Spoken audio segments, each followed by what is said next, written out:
Wake up, everybody, no more sleeping in bed. No more backwards thinking, time for thinking ahead. The world has changed so very much from what it used to be. There's so much hatred, war and poverty.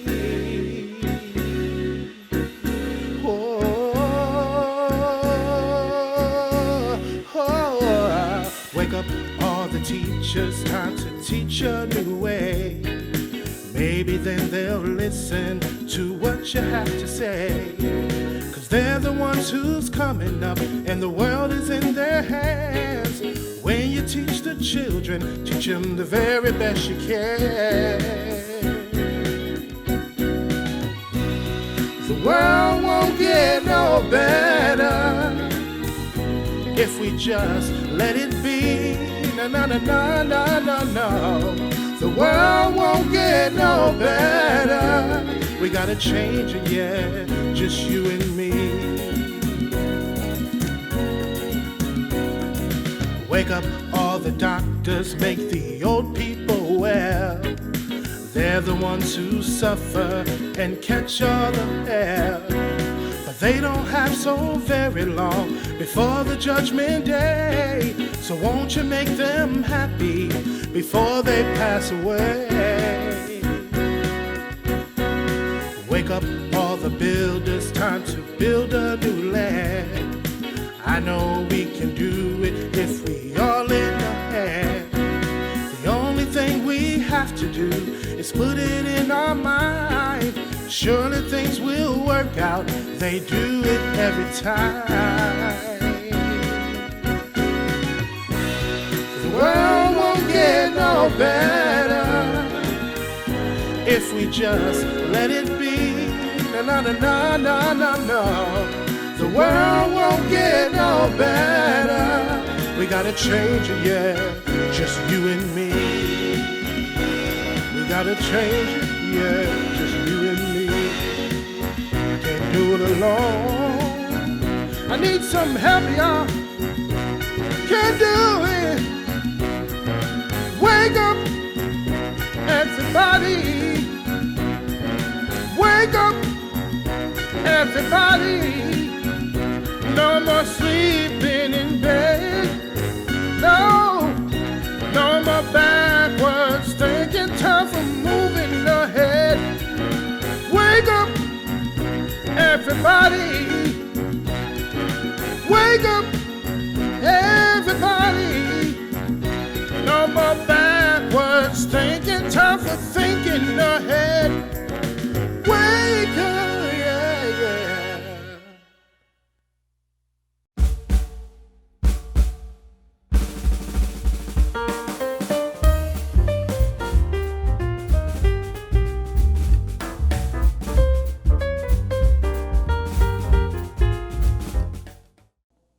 Good evening and welcome to the 2022 African American History Celebration at the Palace Theater.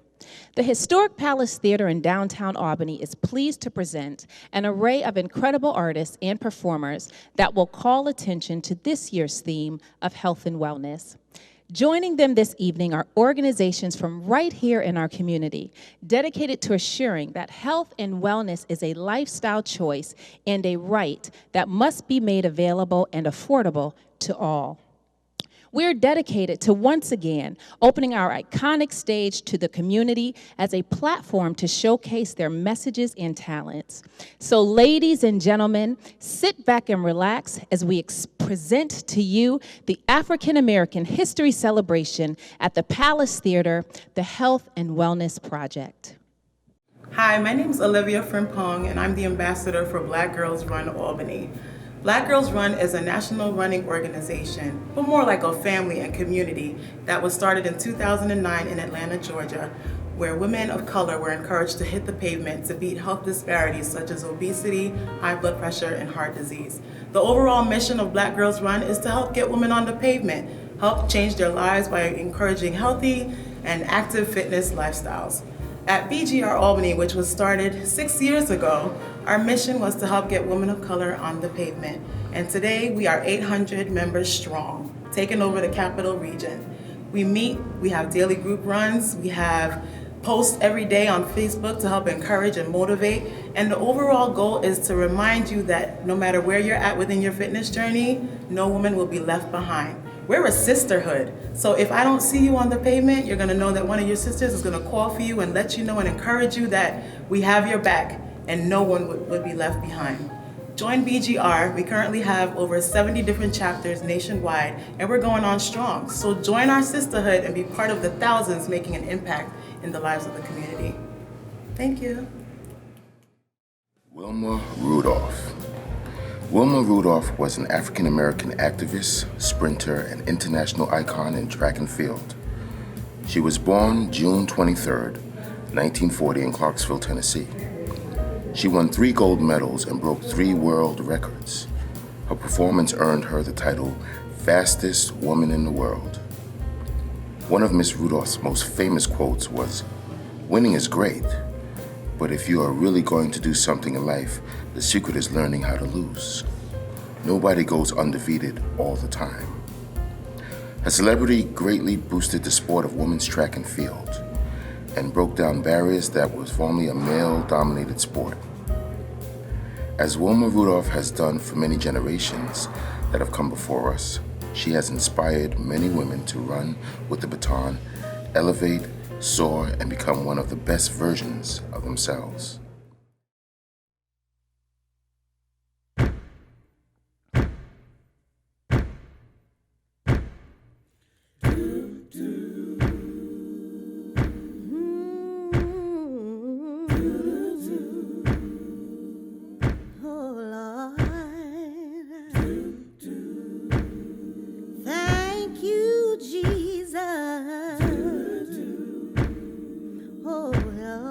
When all of God's children, thank you, Jesus, when they get together. What a day of healing that will be. Nothing but joy and peace. When all God's children, thank you, Jesus, when they get together.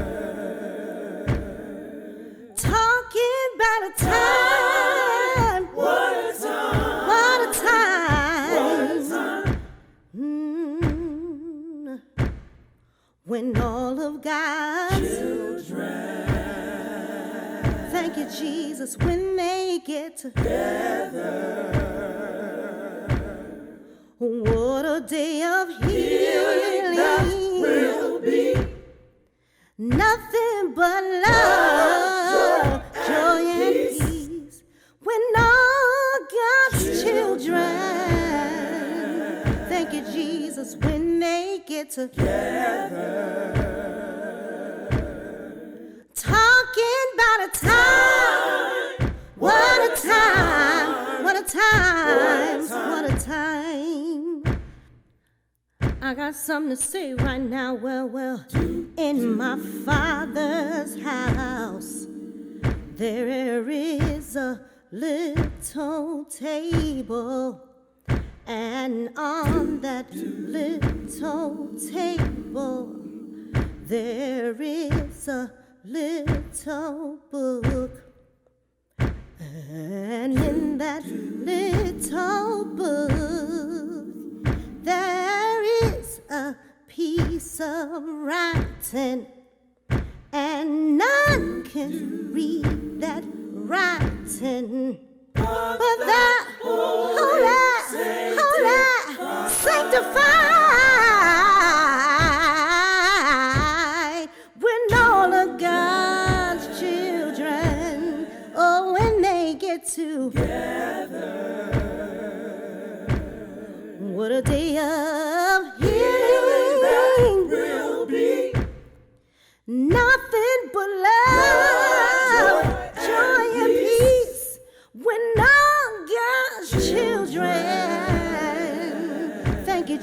Cause when they get together, talking about a time, what a time, what a time, what a time. Anybody wanna go to heaven? What a time, what a time. I can't wait to get there. What a time, what a time. What a day of rejoicing it will be. What a time, what a time. Just let me see my Jesus. What a time, what a time. What a time. I'm gonna tell him all my troubles. What a time, what a time. God's gonna wipe my tears away. What a time, what a time. Thank you, Jesus. What a time, what a time. Someone sing it to me. Yeah.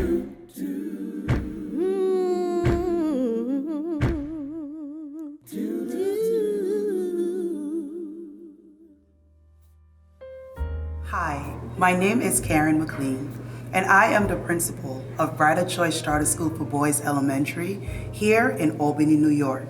And I was charged with the task to appeal to our community to support our students, their social, emotional, and academic needs during this coronavirus pandemic time. There is a core group of individuals that are significantly impacted. Our youth, our young people are in danger. The trauma that they are experiencing can continue to affect them across their lifespan if, as a community, we do not respond to this call to action, and that is to get involved. So how do we get involved? What are some of the challenges that we need to address? Well, one of them is the social, emotional well-being of our students. Social distancing. While it was an important, and it is an important tool to lessen the spread of the virus, having to physically distance themselves from loved ones, their place of worship, friends at school, or even someone who is physically ill from the virus, that is emotionally and socially difficult for our students. The call to action here is simple. Take time to check in meaningfully with our students. Be attentive to their actions and their behaviors. Are they falling asleep more frequently in class?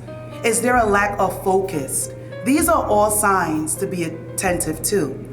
A simple but purposeful action that we can take is to provide them reassurance. The right words at the right time can make a whole lot of difference. Try to focus their attention on the positive things that are happening around them. Show them that good things are still happening, and therefore they can expect good things to happen to them as well. Another major challenge for our students is in regards to their academics. There was a break in the continuity of learning that resulted in significant learning loss for our students. Most students are falling behind, but students of color are at a significant disadvantage. So what's the call to action? The call to action here are for schools, school administrators, school teachers. Focus on creating a data-driven culture. Within that culture, the focus is on the academic data of your students, identifying what are their needs, what is the missing gaps that need to be filled in. Involve your teachers in this planning so that you can be purposeful and targeted with your actions. Implement realistic academic goals and outcomes for your students and for your teachers as well. They both need to feel that the outcomes are attainable. Be purposeful about building your intervention programs, and let the focus be on implementing academic supports for students to help close the widened achievement gap. And finally, don't forget about the social, emotional needs of the educators in the classroom. Remember, they are experiencing the trauma of COVID-19 just as their students are. So be sure to check in with them as well and allow them to express how the pandemic is affecting them while in the classroom. I thank you for this opportunity to share these tidbits with you. I hope that as we continue to move forward, that we will really focus on the academic, social, and emotional needs of our students. Our future depends on it. Thank you. Dr. William Edward Burkhardt Du Bois was an African-American sociologist, author, editor, scholar, educator, and activist. He was born February 23, 1868 in Great Barrington, Massachusetts. The contributions made by Dr. Du Bois to the African-American experience was enormous. He was the first African-American to graduate with a PhD from Harvard University, and as an educator taught in universities in Ohio, Pennsylvania, and Atlanta. His field research, published as The Philadelphia Negro, was the first case study of Black community in the U.S. He wrote The Souls of Black Folks, exploring the ideas that Black Americans have a double consciousness, and which is still heralded amongst great African-American literary works and explored on a university level. Dr. Du Bois was one of the foremost Black protest leaders in the United States, laying the foundation for the African-American struggle for equal rights and a co-founder of the NAACP. As editor of its magazine, The Crisis, he helped champion issues relevant to Black America, including efforts to outlaw lynchings on a federal level. He was one of the leading intellectuals of the Harlem Renaissance and promoted Black consciousness and moral responsibility in the arts. One of Dr. Du Bois' famous quotes, "Children learn more from who you are than what you teach." Though all the obstacles that we have overcome, all the challenges that we were presented and met, Dr. Du Bois illustrated by his observations, analysis, and teachings that we are indeed an intelligent, resourceful, and creative people with impeccable courage, character, and fortitude. I too sing America. I am the darker brother.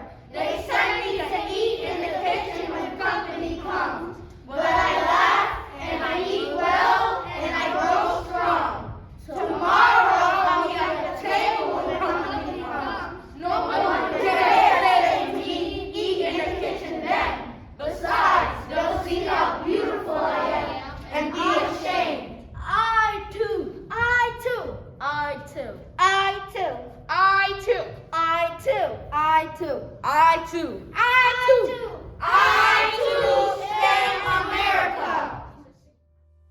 Hi, my name is Alfonso Mitchum of Anchored Counseling Services, and I want to talk to you briefly about mental health, which consists of your psychological, emotional, and social well-being. Some factors that contribute to you having mental health issues is having a family history of mental illness, which means you may have the genes or your brain chemistry can cause you to have mental illness. Also, your experiences in life, such as abuse and traumatic experiences, which usually happens to a lot of people in childhood. Well, unfortunately, a lot of people, because of the labeling they're fearful of getting mental health treatment. But it should be portrayed to them as a strength because they're getting help for themselves so that they can be the best that they can be. When your mental health is good, the rest of your life is better. So if you have any issues in your life pertaining to mental health or any situations that you think you need help with, seek help so that you can be the best that you can be for yourself. We spend money on cars, we spend money on houses, we spend money on cell phones, we spend money on a lot of things. Why not invest in our mental health? Why not? It'll be the best investment you'll ever make. Your whole life depends on it, literally. You know, I often ask people, if you can improve your mental health or your situation in life within 24 hours, would you? The answer is always yes. I said, that's only one day. So what I tell them, invest in 24 sessions with the counselor. Just 24 hours. Aren't you worth 24 hours? Jennifer Jeanette Lewis is an African-American actress, singer, comedian, and activist. Born January 25th, 1957 in Kinloch, Missouri. Perhaps best known for her many roles on big and small screens, Jennifer has become known as the mother of Black Hollywood, with over 300 film and television appearances to her credit. Her acting prowess has resulted in numerous awards and nominations. In 1990, Ms. Lewis was diagnosed with bipolar disorder. She originally hid her diagnosis feeling ashamed, but eventually embracing it, saying, "Ain't no shame in mental health. You have to look in the mirror and say, before you can grow or glow, you have to love yourself." Approximately 17 years of therapy and 10 years of medication after her initial diagnosis, she stated that stigma, fear, and plain ignorance about mental illness, particularly amongst African Americans, has taken a terrible toll on our families and community. Ms. Lewis is proof that people can live a full and healthy life even with mental health diagnosis, and with the appropriate treatment and support, you can grow and glow.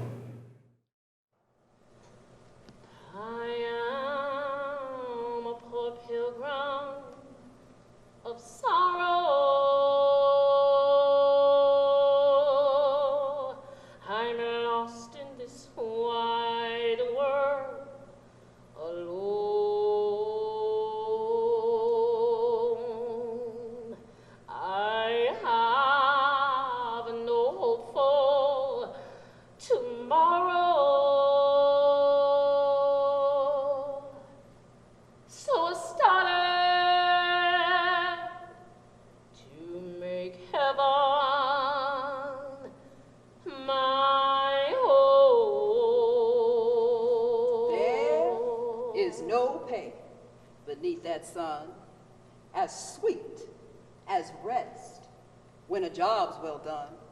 I was born to work, up to my grave, but I was not born to be a slave.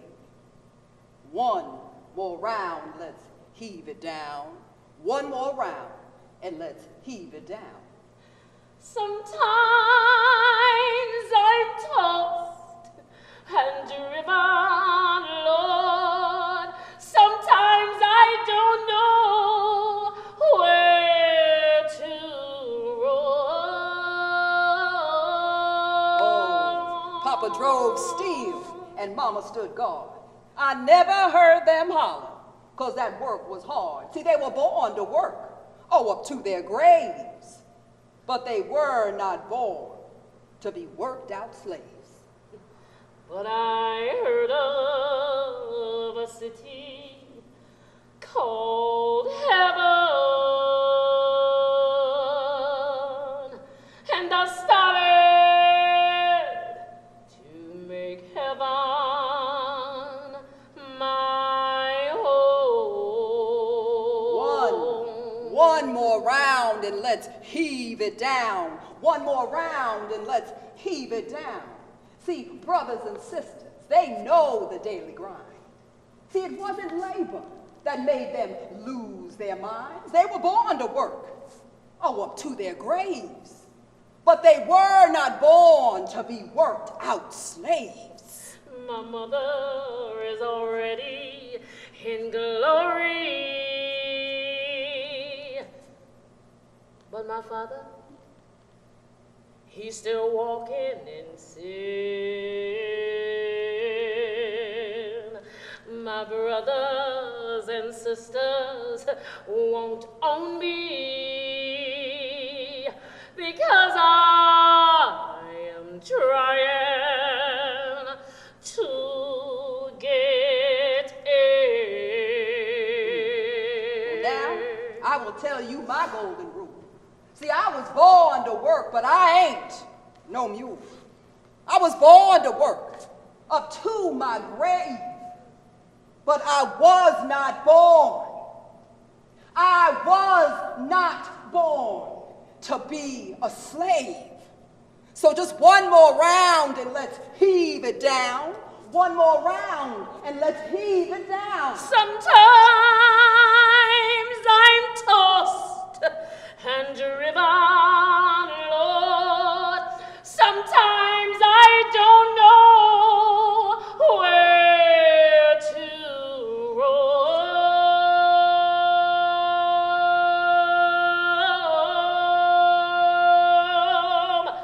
But I heard of a city called heaven, and I'm trying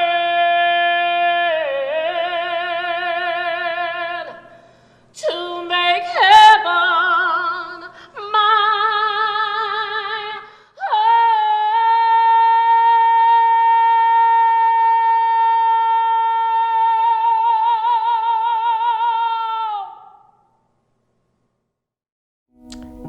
All I can say is that from my own experience, you don't want to be in a situation that you're diagnosed with cancer and you have regrets because you simply didn't take the time to go get screened. Once you get diagnosed with cancer, you're going to be doing screenings every year of your life going forward. I'm doing them every 6 months. So you may as well take the time to be proactive and do it. Cancer affects everyone. If you look around you, your friends, your parents, your sisters, it's really important that you take care of your health or anyone you know as soon as you have any symptoms or warning signs. And the guilt that I had as a mother for what I was putting my children through was insurmountable. My children went from thinking that they were going to lose one parent to now thinking that they could lose both, because it was always my husband that was the one with the chronic illness. And all of the pain that I was causing them was simply because I wasn't prioritizing myself and my own health while I was trying to do everything else. There was a period of 12 hours that I didn't know what stage my cancer was. And it was at that point that I just got on my knees and prayed to God. And I remember driving to the hospital to visit my husband in the hospital one day, and God spoke to me and said, "Aren't you glad that you didn't wait to need me to know me?" When someone's undergoing treatment for cancer, I honestly would say it's tougher for their loved ones than themselves. And really taking into consideration your family, your friends, they would always want the best for you and the importance of getting screened earlier.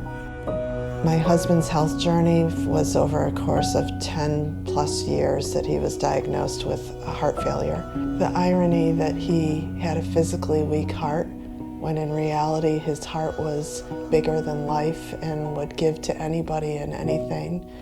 I think Warren would be proud that we are trying to share his story and help somebody else live. Heart disease is the #1 cause of death of men and women in this world. African Americans are 30% more likely to die than their non-Black counterparts in this country. But this is something you have control over. I'm giving you the empowerment. You have it. You can take care of this if you just look for the answers to the questions. What's my blood pressure? Is it in a dangerous range? Do I need medication? Do I have diabetes? What should my weight be? Should I start walking? How much do I walk? What can I do? And if I'm smoking, I can't afford to smoke. While my mom had colon cancer, my dad also had heart failure. So for multiple years, until my dad ultimately ended up passing away, there were times, like on my 15th birthday, when both of my parents were in the hospital at the same time and they couldn't be there for any of the celebrations. If you don't have your health, you don't have anything. You need your health to spend time with the people you love, to spend time doing the things you need. Your health is the most important thing that you have. You don't want to have the guilt of hurting your family that you love so much simply because you weren't taking the time up front to prioritize yourself.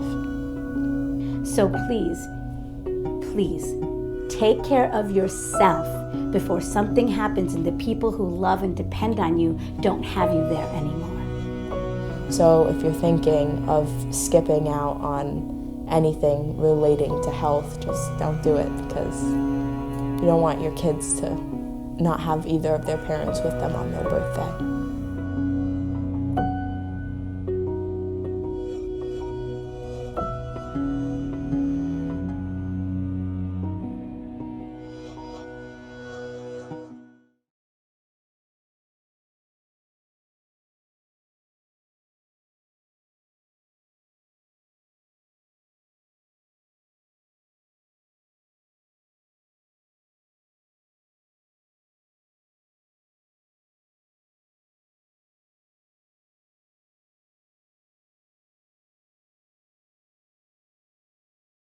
Dick Gregory.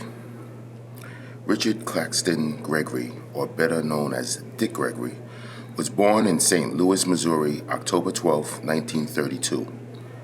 He was an African-American comedian, civil rights crusader, vegetarian, and nutrition expert.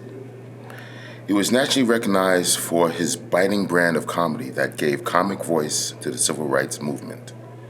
Mr. Gregory transformed from a 300-pound drinker and smoker to a healthy and slim vegetarian. He became an activist for the state of the plate. He revolutionized the mind of melanated people to focus and change their unhealthy lifestyles and eating habits. He encouraged us not to dig our graves with spoons and forks, but instead to embrace healthy living. As more food for thought in the 1980s, through his entrepreneurial ventures, he introduced to us the Bohemian diet. Today, we are grateful to our beloved ancestor for challenging us to embrace a better lifestyle and inspire us to become a healthy nation of warriors. Summer 21, we thought we'd be post-pandemic. See masks off, dance-offs, hugs close distance. Then SARS moonwalked and said, pause, I ain't finished. Then transformed, so now masks on and time to rob Christmas.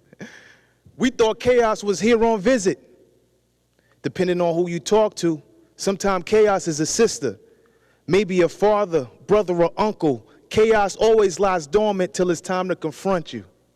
What I mean, we done had 100 George Floyds, 75 Breonna Taylors, 4,000 lynchings, a couple thousand insurrectors. You see what you see when it suits you. And folks be what they be till it moves you. It's an aloof groove, so the car crashes way before you see another screws loose.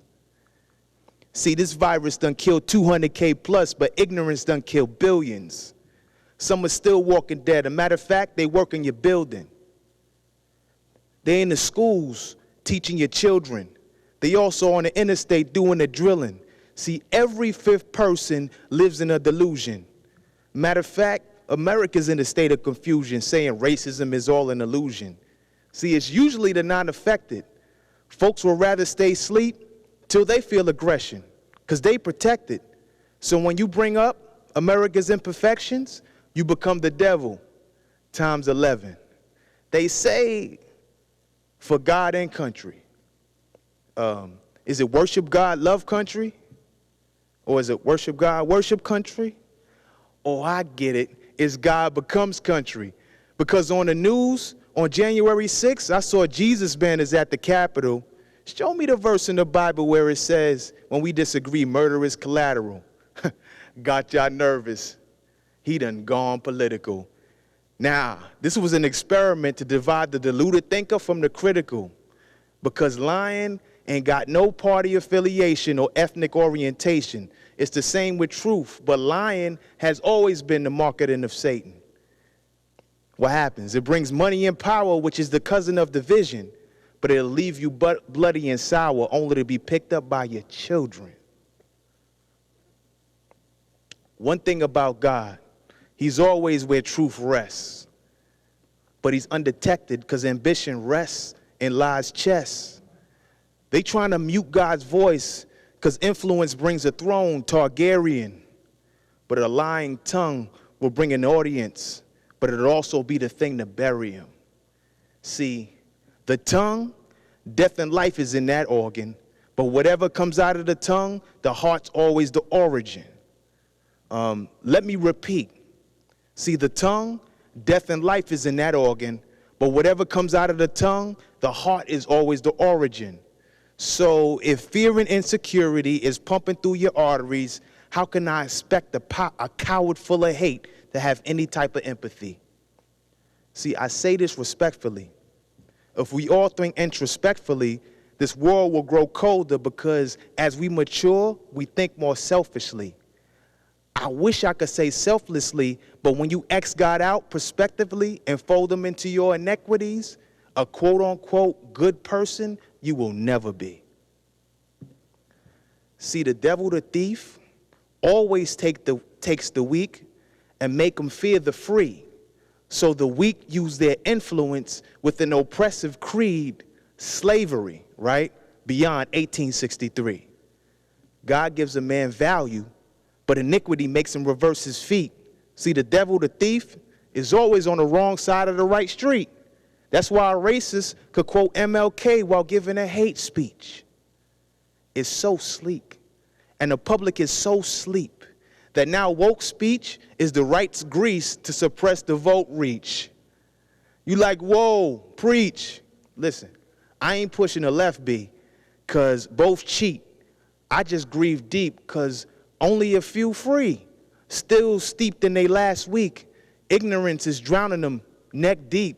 Cool selling their soul as long as the cash speak. So your standard got a number. Your values got a dollar amount. Integrity for a Bitcoin. See, that's the inconsistency I'm talking about. Tubman put principle over freedom. Said, I gotta free me before I free them. Free him? Nah, see him, I grieve him because he's lost, friend. I'd save him, but a lie enslaved him. Maybe my next piece will have a little more positivity, but as long as lies exist, you'll never be able to get rid of me. Lies Funeral.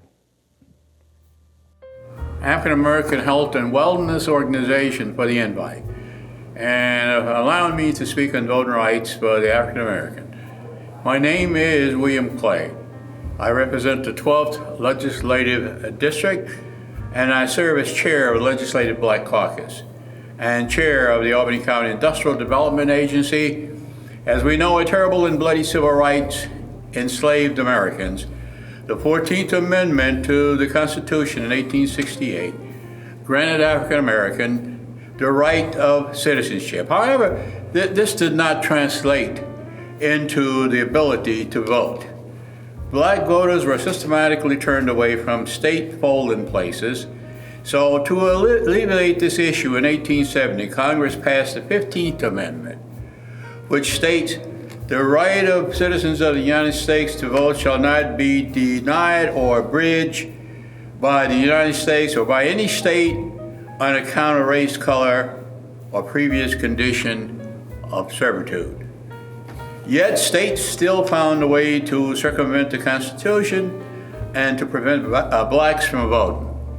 They utilized things as poll taxes, literally tests, fraud, and intimidation, all turned African Americans away from the polls.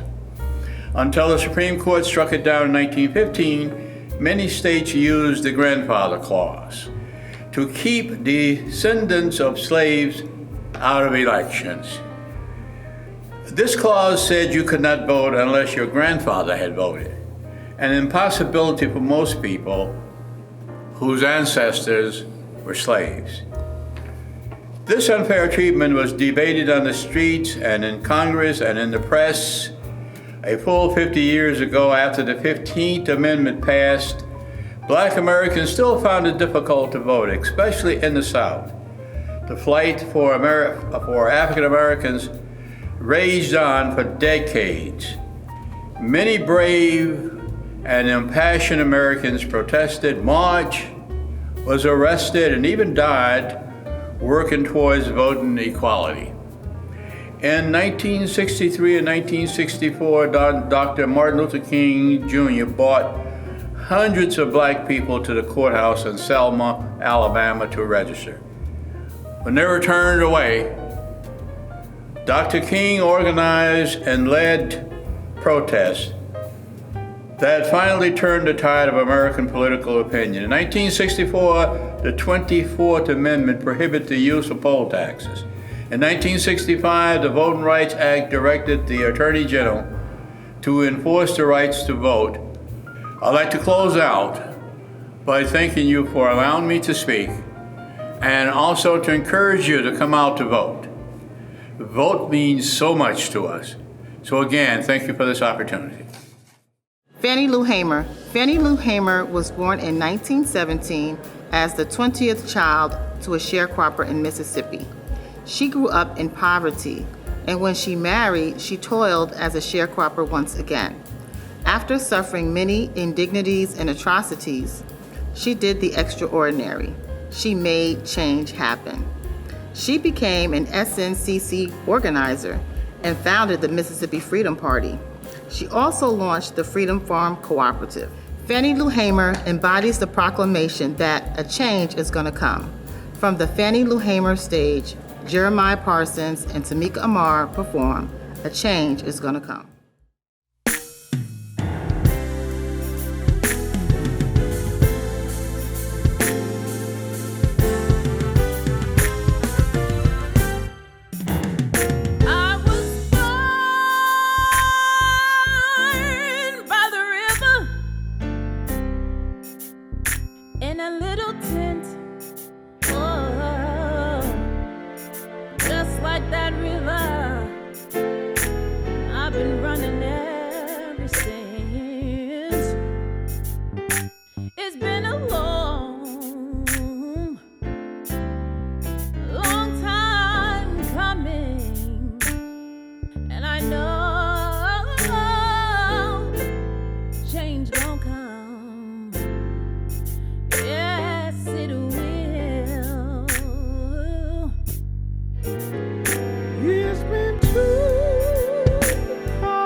Then I go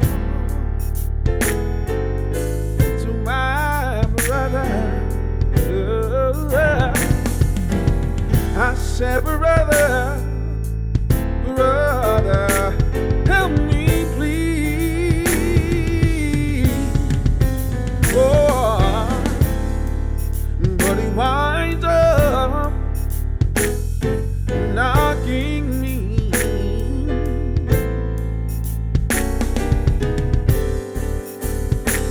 back down on my knees. Oh, there's been times that I thought I couldn't last this long, but now I think I'm able to carry on. It's been a long time coming, and I know change gonna come. Yes, it will.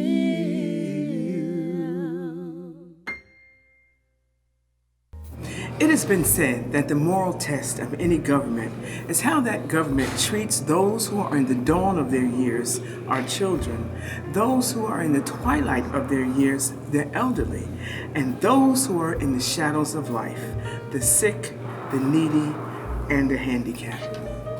Undergirded by the 2022 theme of Black health and wellness, we are being admonished to take care of those who are dependent upon us for their well-being. We are called upon to use data and all forms of information modalities to document, decry, and agitate against the interconnected, intersecting inequalities intentionally baked into systems and structures in these United States for no other reasons than to curtail, circumscribe, and destroy Black well-being in all forms and Black lives. This is what undergirds the theme for this year. Black communities must look to the past to provide for a light for the pathway to our future by embracing those survival techniques, rituals, traditions, and healing strategies that were taught to us by our ancestors. My residing theme is, we have always taken care of our own. Each day in America, 10,000 baby boomers turn 65 years of age. The aging of America and this growing diversity of our population will increase the diversity of the nursing home populations, which is the topic that I want to talk to you about today. How many of you have lived to see the day when you no longer have the option to say, oh, we won't live in a nursing home. I'll never put my parents in a nursing home. I just want you to pause and think about that. The most recent data reports that 12.2% of nursing home residents are Black. And this is a part of a trend that began way back in 2000, when the number of Black residents living in nursing homes or skilled nursing facilities grew by 10%. By 2050, nursing homes will be providing care for 1.5 million elderly and disabled residents. 6.6 million residents. And in that same period, between 2000 and 2030, the elderly Black population is projected to grow by 168% compared to 90% for Caucasians. These are one of the several reasons why this is taking place. One is the long-term healthcare service providers and health disparities, which have been no secret, but were unearthed during the continuing COVID-19 pandemic. We all know that health disparities existed before the onset of COVID-19, and its impact in nursing homes further highlights the existence of these disparities. I share this data with you just as a tool to encourage you to return to the days of old when we took better care of our own. If you have a family member or know someone who's in a nursing home or assisted living or other adult care facility, I admonish you, visit them, take care of them, look after them. Let them know that they are not lost, that they are not abandoned. The three things that people in nursing homes suffer from the most: boredom, loneliness, and a sense of losing usefulness. Restore that to them by your visits. This is how we increase Black health and wellness. Visit the nursing homes, even volunteer to be an ombudsman. There's a New York State Ombudsman program that is under the auspices of the New York State Department of Aging. The job of an ombudsman is to advocate, mediate, educate, and refer complaints to the New York State Department of Health. You have an opportunity to increase the health and wellness of the Black community during this year. Please take the time to visit. Take the time to say hello. Take the time to care. And you too can contribute to Black health and wellness for our future. Harriet Tubman. Harriet Tubman was born around 1820. She was an escaped slave who became the conductor of the Underground Railroad, who led enslaved people to freedom, all while carrying a bounty on her head. She was also a nurse, a spy, and a woman suffrage supporter. Harriet Tubman's image is slated to grace the $20 bill, which would make her the first African American and first woman on American currency. She will replace an enslaver and ethnic cleanser. Harriet Tubman's choreographed movements to lead slaves from the South to the North were the strategic dance of a genius. From the Harriet Tubman stage, please enjoy the Freedom of Movement by Ballerina.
Through these eyes I've seen unfold the warmest times, yet have been alone, and still I roam from time to time. My mind wanders like some ships that set sail. Some kids make bail, but most don't. Some souls go for sale, but mine won't. Through these eyes I've seen unfold the darkest times, yet have been alone.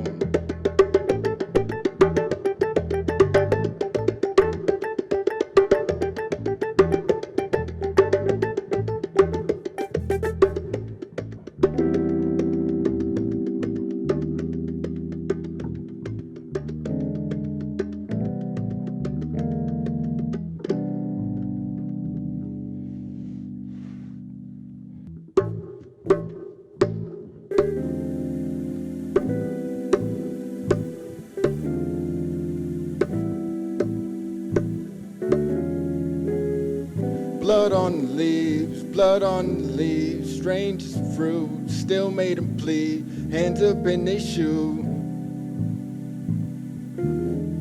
Oh no. Blood on the leaves, blood on the leaves, hands up and they shoot, and the strangest fruits in the trees. Don't you see? Warn the mind, don't want us to be free.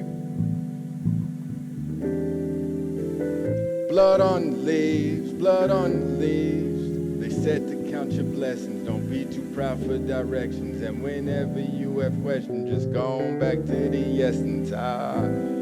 Digging for truth, searching for freedom, planting new seeds, changing the seasons.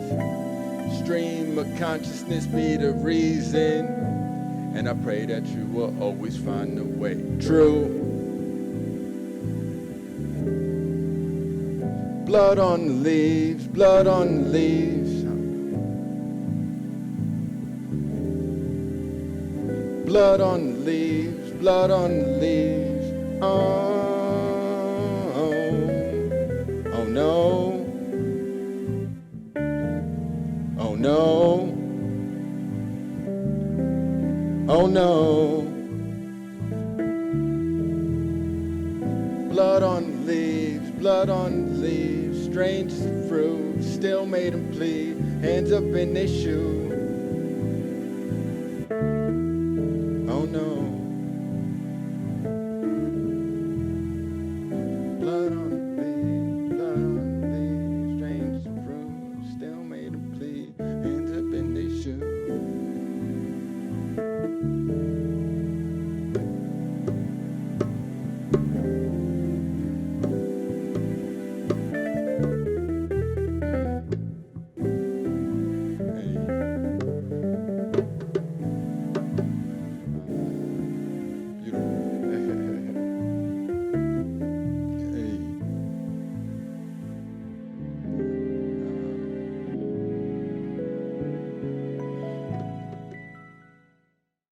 Hi, my name is Shannon McLaughlin. I'm a licensed funeral director, and I'm the owner of S.L. McLaughlin Funeral Home, located here in Albany, New York. I wanted to discuss with you some differences between life insurance. Regular life insurance, burial insurance, and term insurance. Life insurance is to offset some of the costs that your loved one who has passed away, some of the expenses that your normal household will have. And then burial insurance is usually just for burial insurance, just enough to cover the funeral expenses. And term insurance is just what it is, just for a term. Term insurance also is, once that term is up, the insurance is no longer valid. I always suggest to families that basically if you buy insurance when your loved one is small or a child, it will usually last them a lifetime, and it only costs about $100 a month. These are some of the things that you want to think about with inflation and all the things that are going up in the world today. These are some of the things that I try to suggest to families, that if you do this early, especially before a medical diagnosis, that you can basically buy insurance for about maybe $15 a month. If you'd like to discuss some of your pre-arrangements, S.L. McLaughlin is here to help you. Thank you for your time. Bye-bye. Black Wall Street. Black Wall Street was an affluent district in Tulsa, Oklahoma that was the home to about 10,000 residents in 1921. The community owned its own banks, hotels, movie theaters, clothiers, cafes, and contemporary homes. After an unprecedented act of domestic terrorism, an angry white mob, the lucrative businesses and homes were decimated. Animosity and jealousy appeared to be the fuel that burned down the community. Sadly, we find that this type of deplorable mindset is still among us today in the minds of many Americans.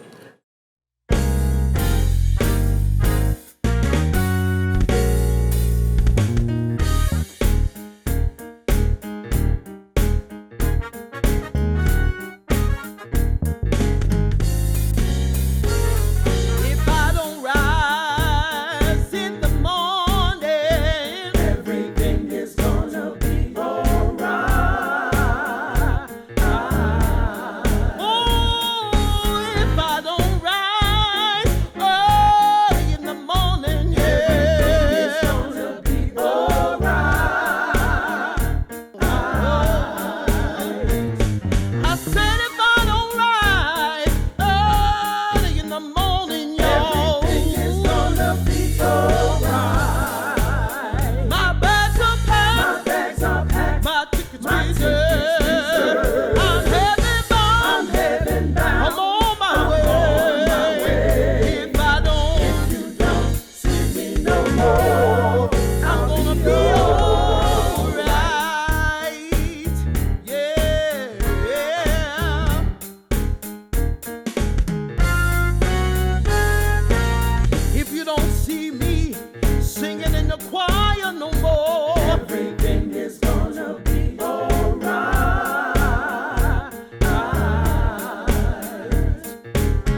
York.